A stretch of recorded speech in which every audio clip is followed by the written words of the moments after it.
Alors, ce qui m'a donné envie de venir aux bases, en fait, c'est pour moi une continuité dans mon métier. Actuellement, je suis formateur, je suis consultant formateur dans le domaine commercial, management, communication, marketing, c'est-à-dire que je donne des formations en phase de groupe. Et quand je suis devenu formateur, il y a maintenant 3 ans en arrière, j'avais cette vision en fait de un jour devenir coach. Mais coach sans savoir ce que c'était, quoi. Coach parce que effectivement on parle de ce métier, parce que effectivement j'avais aussi cette sensation que de pouvoir accompagner, ça pouvait être intéressant, mais sans savoir réellement. Et du coup, j'ai fait ce que j'ai fait, je suis devenu formateur, j'ai la chance de développer une activité qui se passe bien, voire même très bien, je suis à mon compte et dans la formation c'est vraiment intéressant. En plus, je m'éclate vraiment dans ce que je fais.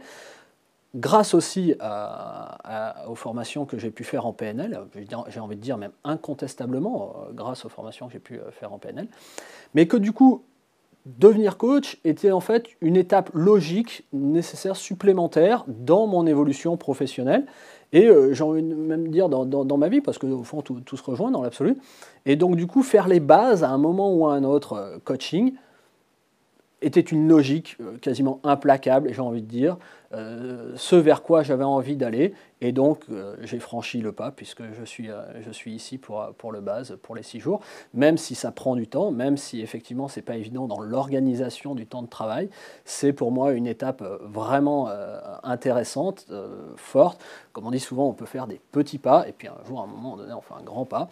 Là, voilà, j'ai cette sensation que faire les bases va m'apporter beaucoup de choses.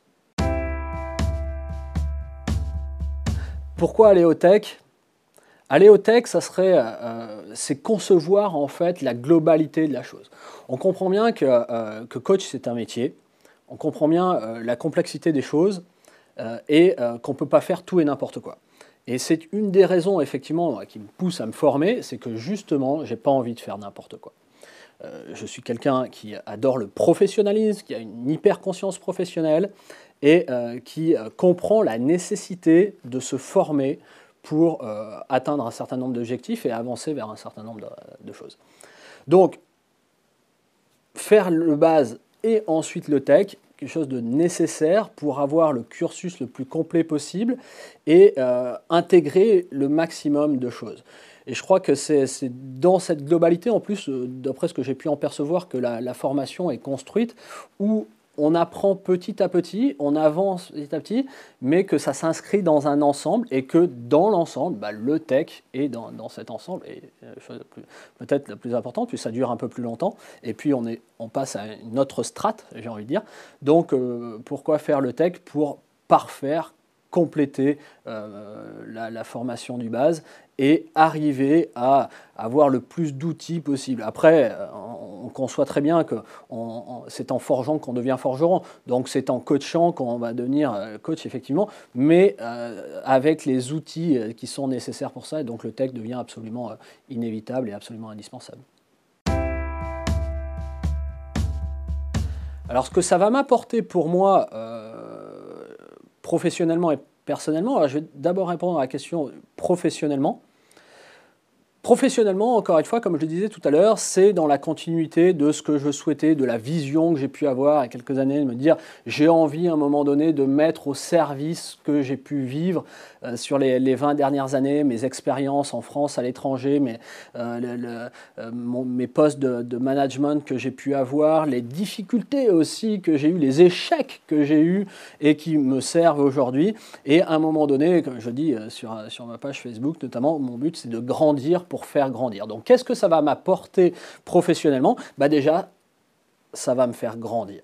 Ça va me faire grandir, ça va m'apporter des outils, ça va m'apporter un certain nombre de choses que je n'ai pas encore, ça va m'apporter des solutions, ça va m'apporter un cadre de référence, ça va m'apporter vraiment tout un tas de choses. Et donc ça va me permettre, et c'est peut-être bien là un des objectifs au fond que de faire ces formations en coaching, de développer mon activité, de développer mon business tout simplement, de faire grandir ma société et donc effectivement d'avoir plus de clients ou d'avoir des clients différents et de m'ouvrir sur autre chose et de faire d'autres choses, de faire différemment que ce que je fais actuellement puisque je ne fais que de la formation et de vraiment, c'est au fond m'autoriser l'ouverture de porte vraiment sur un nouveau monde qui est l'accompagnement et le coaching. Donc voilà ce que ça peut m'apporter professionnellement.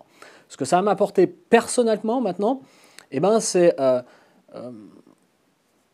la conscience de la capacité que je peux avoir en faisant ce métier-là. Vous savez, quand on rentre dans un nouveau job, quand on fait un nouveau métier, moi qui passe pas mal de temps en plus à recruter aussi des gens, les gens se posent toujours la même question, est-ce que je suis capable au fond? Et du coup, de se former, de faire ces formations, ça va, espérons-le, me prouver que je suis capable aussi de faire ces choses-là. Alors, être capable de se lancer les challenges, ça, c'est pas trop un problème. De le relever, c'est autre chose. Et donc, du coup, de passer en fait de la réflexion à se dire, je peux éventuellement à faire les choses. Et bah, du coup, voilà, ce que ça peut m'apporter, me prouver effectivement que je peux avancer, que je suis capable d'avancer et que je peux réussir dans ce que j'entreprends.